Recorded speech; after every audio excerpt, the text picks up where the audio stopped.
Good evening everyone. This is Monica and welcome back to my YouTube channel Maths Together.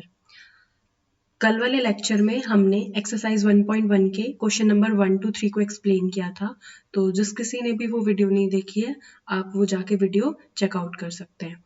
उसके बाद आज हम exercise 1.1 के question number 4 to 7 को explain करेंगे और जो भी हमारी एक्सरसाइज है 1.1 ये हमारी जो न्यू एनसीईआरटी है उसके अकॉर्डिंग 1.1 है, तो आप लोग कंफ्यूज मत होना। अगर आपके पास पुरानी बुक है तो मैंने इस के रिगार्डिंग एक शॉर्ट्स भी बनाया था जिसमें मैंने आपको चेंजेस बताए थे जो जो आपकी मैथ्स की बुक में हुए हैं। ठीक है, तो आप वो वाला शॉर्ट देखकर भी वहां से देख सकते हैं कि क्या क्या चेंजेस आपके एनसीईआरटी में हुए हैं और आप उनको मार्क कर सकते हैं।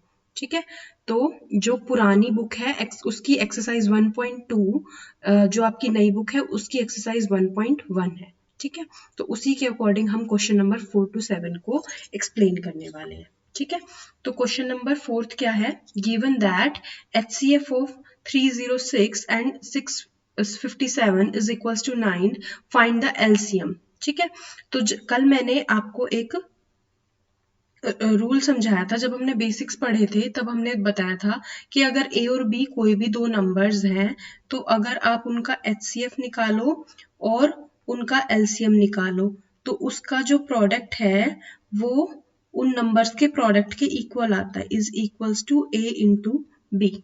ठीक है, तो यहाँ पे भी ये वाला रूल फॉलो हो जाएगा। दो जो आपके नंबर्स हैं उनके लिए बात ट्रू थी। ठीक है, तो अब यहाँ पे देखो क्या हो जाएगा, HCF 306, 657 into LCM of 306 into 657 is equals to 306 into 657।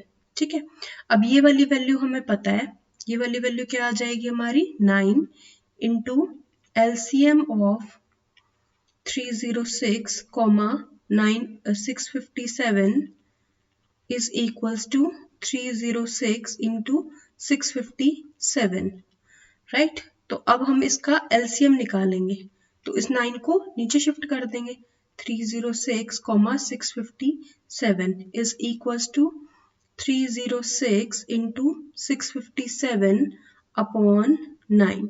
ठीक है, अब इसको कैंसिल कर लो, जैसे ये किसके टेबल में 3 की टेबल में 3 पे कट जाएगा और ये वाला कितने पे कटेगा 219।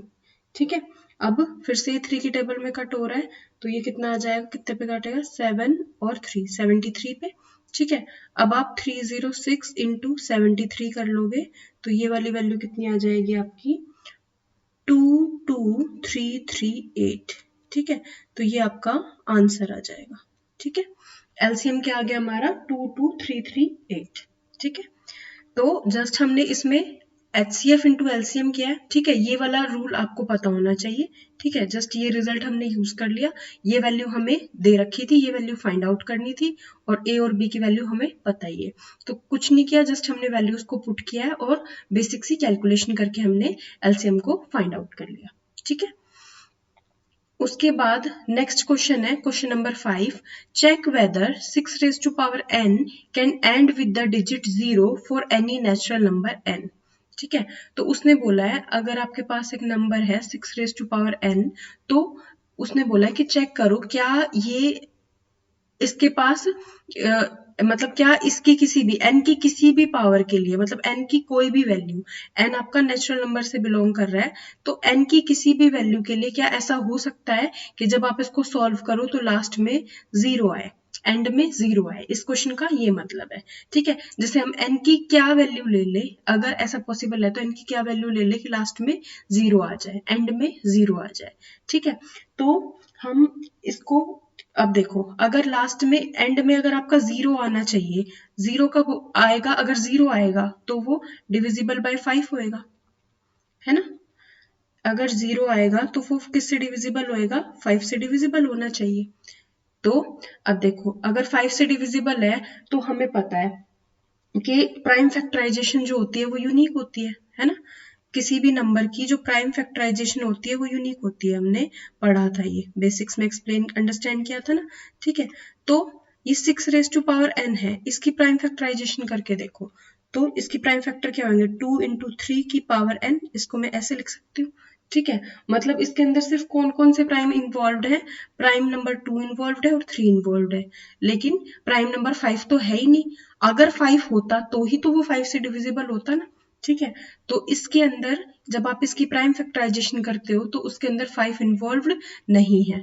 तो अगर इसकी प्राइम फैक्टराइजेशन में 5 इन्वॉल्व्ड ही नहीं है, अब देखो इसकी प्राइम फैक्टराइजेशन में 2 इन्वॉल्व्ड है, मतलब ये जो 6 की पावर n है ये 2 से डिवाइड हो जाएगी, और इसके में 3 इन्वॉल्व्ड है, मतलब 6 की पावर जो भी आएगी n वो 3 से डिवाइड हो जाएगी, लेकिन 5 तो है ही नहीं, तो 5 नहीं है तो 6 रेज़ टू पावर डिवाइड हो ही नहीं सकती, है ना। तो 6 रेज़ टू पावर n की प्राइम फैक्टराइजेशन में सिर्फ 2 ही प्राइम्स हैं, एक तो नंबर 2 है और एक नंबर 3 है। ठीक है, 5 नहीं है ना, 5 नहीं है, तो यहाँ से uniqueness of fundamental theorem of arithmetic से हम क्या कह सकते हैं कि 6 की पावर n में 2 और 3 के अलावा कोई और प्राइम्स नहीं आएंगे, है ना, सिर्फ 2 ही प्राइम आएंगे 2 और 3, इनके अलावा कोई और प्राइम नहीं आएंगे। तो जो हम मान रहे थे, जो हम निकालना चाह रहे थे कि भाई क्या 6 की पावर n में कभी ऐसी टर्म आएगी कि वो 0 से एंड हो, तो ये पॉसिबल नहीं है। ठीक है, ये वाली जो चीज है ये पॉसिबल नहीं है। क्लियर? एक बार फिर से एक्सप्लेन कर देती हूँ मैं। 6 की पावर n की हमने बात की है, ठीक है, तो जब हम 6 की पावर n की बात कर रहे हैं उसने बोला है कि क्या कोई ऐसी टर्म आएगी जो एंड करे 0 से। ठीक है, अगर कोई भी नंबर है, जैसे मेरा 5620 मैंने कोई नंबर मान लिया, तो ये 0 से एंड हो रहा है, मतलब ये 5 से डिविजिबल होगा। ठीक है, ऐसे जो नंबर 0 से एंड होते हैं ना वो 5 से पक्का डिविजिबल होते ही होते हैं। ठीक है, तो हम देख लेंगे क्या अगर ये 0 से कब डिविजिबल, मतलब 0 इसकी एंड टर्म कब आएगी, जब अगर आ रही है तो ये 5 से डिविजिबल है, और 5 से डिविजिबल होने के लिए 5 इसकी प्राइम फैक्टराइजेशन में आना चाहिए। तो मैंने जब इसकी प्राइम फैक्टराइजेशन करी तो मैंने देखा कि सिर्फ 2 और 3 आ रहा है, मतलब 2 इसका प्राइम फैक्टर है और 3 इसका प्राइम फैक्टर है। ठीक है, तो जो यूनिकनेस थ्योरम थी किसकी, फंडामेंटल थ्योरम ऑफ अर्थमेटिक्स की, उसने बताया था ना कि सिर्फ भाई यही फैक्टर्स पॉसिबल है, ऑर्डर चेंज हो सकता है लेकिन फैक्टर यही रहेंगे। तो वो गारंटी क्या करती कि भाई ये सिर्फ 2 ही प्राइम आएंगे और प्राइम आ ही नहीं सकते, तो प्राइम 5 इसके प्राइम फैक्टर में आएगा ही नहीं, तो 5 जब इसके प्राइम फैक्टर में आएगा ही नहीं तो इससे डिविजिबल कैसे होएगा, है ना, उससे डिविजिबल भी नहीं होगा, तो यहां से डिविजिबल नहीं है। ठीक है, ये इससे डिविजिबल नहीं है, 5 से डिविजिबल नहीं है, तो ये इसकी एंड टर्म 0 भी नहीं आ सकती। ठीक है, अब नेक्स्ट देखो, explain why 7 × 11 × 13 + 13 is a composite number. ठीक है, तो मैंने आपको 2 टाइप के नंबर बताए थे, प्राइम नंबर्स और एक होते हैं कंपोजिट नंबर्स। ठीक है, तो प्राइम नंबर्स कौन से होते हैं, जो सिर्फ 1 से और खुद से ही डिविजिबल होते हैं और किसी से डिविजिबल नहीं होते। ठीक है, डिविजिबल बाय 1 एंड इटसेल्फ। लेकिन कंपोजिट नंबर कौन से होते हैं, जो 1 से भी हो, खुद से भी हो और किसी और नंबर से भी हो। ठीक है, किसी और नंबर से भी डिविजिबल हो, उसको बोलते हैं हम कंपोजिट नंबर। ठीक है, तो अब देखो ये क्या है, 7 × 11 × 13 + 13। ठीक है, तो इसमें से मैं 13 कॉमन ले सकती हूँ, तो यहाँ कितना आ जाएगा, 7 × 11 × 1 + 1। ठीक है, तो यहाँ से कितना आ गया 13। अब इसको एक बार सॉल्व कर लो, तो यहाँ से कितना हो जाएगा, ये हो जाएगा 77 और +1 दैट इज 78। ठीक है, अब जब आप 78 के प्राइम फैक्टर्स कर लो, 78 के प्राइम फैक्टर्स कर लो, तो 2 पे करेंगे 3 6 और यहाँ पे 9, अब 3 पे करेंगे तो 1 3। ठीक है, तो यहाँ से कितना आ जाएगा 13 × 2 × 3 × 13, है ना। तो देखो अब यहाँ पे क्या हो गया, इसके एक से ज्यादा फैक्टर है, मतलब ये नंबर हमने इस तरीके से लिख दिया, ये वाला जो नंबर है, तो मतलब ये किस किस से डिविजिबल है, 13 से भी डिविजिबल है, 2 से भी डिविजिबल है, 3 से भी डिविजिबल है, तो खुद से तो डिविजिबल है ही है, 1 से भी डिविजिबल है, लेकिन 13 से भी डिविजिबल है, 2 से भी डिविजिबल है, 3 से भी डिविजिबल है, तो इसके एक 2 से ज्यादा फैक्टर हो गए ना, इसके हो गए मोर देन 2 फैक्टर्स। तो जब 2 फैक्टर से ज्यादा हो गए तो ये नंबर कैसा बन गया हमारा, कंपोजिट नंबर बन गया। ठीक है, कंपोजिट नंबर बन गया। सिमिलरली ये देखो 7 into 6 into 5 into 4 into 3 into 2 into 1 plus 5, तो 5 कॉमन ले लो।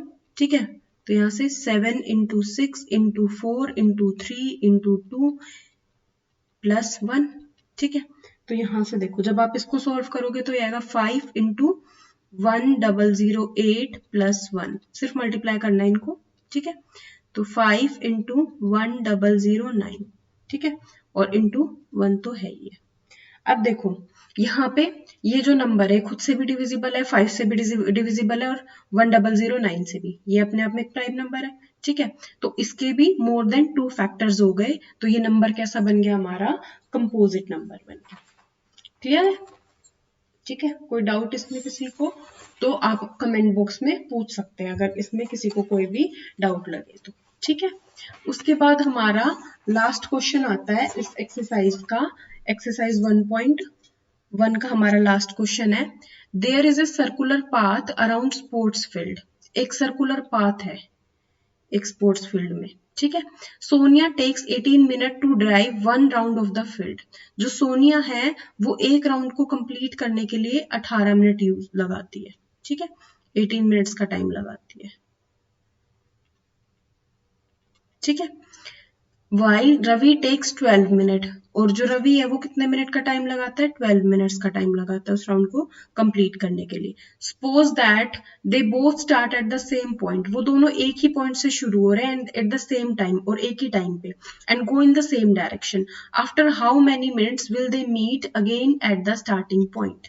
ठीक है, तो उसने क्या कहा कि भाई वो यहाँ से एक ही पॉइंट से शुरू कर रहे हैं सेम टाइम पे और सेम पॉइंट पे और सेम ही डायरेक्शन में जा रहे हैं, लेकिन जो सोनिया है वो एक राउंड कंप्लीट करने में 18 मिनट्स का टाइम लेती है, और जो रवि है वो एक राउंड को कंप्लीट करने में 12 मिनट्स का टाइम लेते हैं। ठीक है, तो उसने बोला है कि कितने टाइम के बाद, कितनी मिनट के बाद वो स्टार्टिंग पॉइंट पे मिलेंगे वापस से। ठीक है, तो देखो सोनिया कितना टाइम लेती है, 18 मिनट्स लेती है, और जो रवि है वो कितनी मिनट्स लेता है, 12 मिनट्स लेता है। तो हमें क्या निकालना है, जो हमें लीस्ट टाइम निकालना है जब वो दोनों मिलेंगे, है ना। तो लीस्ट टाइम मतलब लीस्ट कॉमन मल्टीपल, है ना, एलसीएम। एलसीएम ले लेंगे कि कब वो मिल रहे हैं, तो कॉमन मतलब कॉमन पॉइंट पे मिलेंगे एक पे, और सबसे पहले मतलब कब मिलेंगे, सबसे कम टाइम बताना है जब वो पहली बार मिलेंगे उस पॉइंट पे। तो यहां से हम निकालेंगे एलसीएम, लीस्ट कॉमन मल्टीपल, किस किस का, 18 और 12 का। ठीक है, ये हमें फाइंड आउट करना है। तो 18 के फैक्टर्स कर लो। ठीक है, कितने हो जाएंगे, 2 इंटू 3 इंटू 3। ठीक है, 12 के फैक्टर कर लो, 2 इंटू 2 इंटू 3। ठीक है, अब एलसीएम निकाल लेंगे इसका, LCM of 18 comma 12 is equals to, अब देखो मैंने क्या बताया था, जो जो प्राइम्स इसके अंदर आ रहे हैं, कौन से प्राइम आ रहे हैं इन दोनों के अंदर, या तो 2 आ रहा है या 3 आ रहा है, और 2 की हाईएस्ट पावर कितनी दिख रही है मुझे, 2, और 3 की भी हाईएस्ट पावर कितनी दिख रही है, 2। तो यहाँ से क्या हो जाएगा, 2 स्क्वायर इंटू 3 स्क्वायर, तो ये कितना हो जाएगा, 2 का पावर 2 कितना 4, 3 की पावर 3 कितनी 9, तो ये कितना हो जाएगा 36। ठीक है, तो इसका आंसर क्या आ जाएगा 36 मिनट्स, मतलब वो कब मिलेंगे एक दूसरे से, 36 मिनट्स बाद मिलेंगे। ठीक है, उस पॉइंट पे। तो ये था हमारी एक्सरसाइज 1.1 का 7th क्वेश्चन। तो आई होप आपको ये सारे क्वेश्चन समझ में आए होंगे। अगर किसी को कोई डाउट लगे तो वो कमेंट बॉक्स में कमेंट छोड़ सकता है, और मैं उसके डाउट का रिप्लाई पक्का करूंगी। ठीक है, तो प्लीज आपको अगर मेरी वीडियो अच्छी लगी हो तो उसको लाइक करें, अपने फ्रेंड्स के साथ शेयर करें, और मेरे चैनल को सब्सक्राइब करें, ताकि इसी तरीके की वीडियो मैं आपके साथ बनाती रहूं, और पूरा जो कंप्लीट हमारी न्यू एनसीईआरटी है 2023-24 वो सिलेबस हम कवर कर पाए कंप्लीट। ठीक है, तो थैंक यू सो मच।